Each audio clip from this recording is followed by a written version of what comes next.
c'est le président du parti qui lui-même est obligé de financer pour le parti. Donc il fallait trouver un financier. C'est comme ça qu'une négociation a eu lieu entre Gbagbo et Blaise. Gbagbo voulant prendre le pouvoir en Côte d'Ivoire, Blaise, ayant des intérêts sur la Côte d'Ivoire, a donc décidé, les deux, de faire un deal. Blaise dit, je te donne 20 millions de francs CFA par mois à partir du mois de janvier 1989 jusqu'à ton accession au pouvoir, en contrepartie. Quand tu arrives au pouvoir, accorde-moi de facilité au port de San Pedro et essaie de voir comment tu peux naturaliser les 3 millions de Burkinabés qui sont rentrés en Côte d'Ivoire depuis 1930 jusqu'à nos jours. Ceux qui ont au moins un minimum de 20 ans de séjour. Comment tu peux les naturaliser pour ne pas qu'ils reviennent au Burkina et fassent un coup d'État pour me renverser? Ça a toujours été la crainte de Blaise. Maintenant, Blaise a respecté son contrat jusqu'à l'an 2000.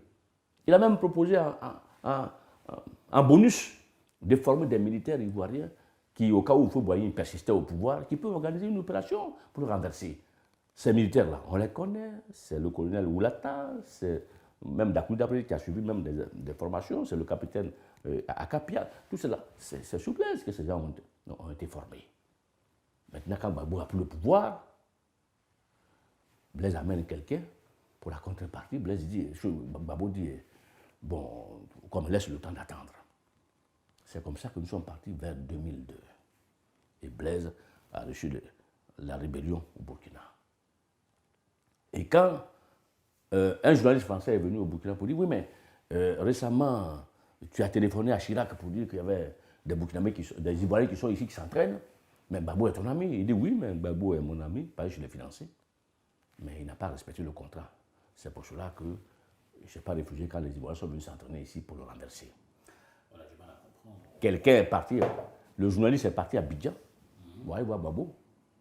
Et Blaise dit que tes frères qui sont en train de s'entraîner au Burkina Faso pour te renverser, c'est parce que tu n'as pas respecté le contrat que vous avez signé. Il dit, ah oui, mais Blaise, c'est vrai, il m'a financé, mais ce n'est pas une raison pour lui vendre la Côte d'Ivoire. Donc, on comprend bien pourquoi Blaise a soutenu Guillaume Soro et sa rébellion pour frapper la Côte d'Ivoire en 2002. Mais il fallait que je sois au Burkina chez Blaise pour que le deal puisse avoir lieu en 1989. Parce que le problème de fond de toute action politique en Afrique, c'est le financement. Il faut avoir un État qui finance. Et Blaise a financé. Et c'est parce qu'on n'a pas respecté le contrat qu'il nous a envoyé la guerre.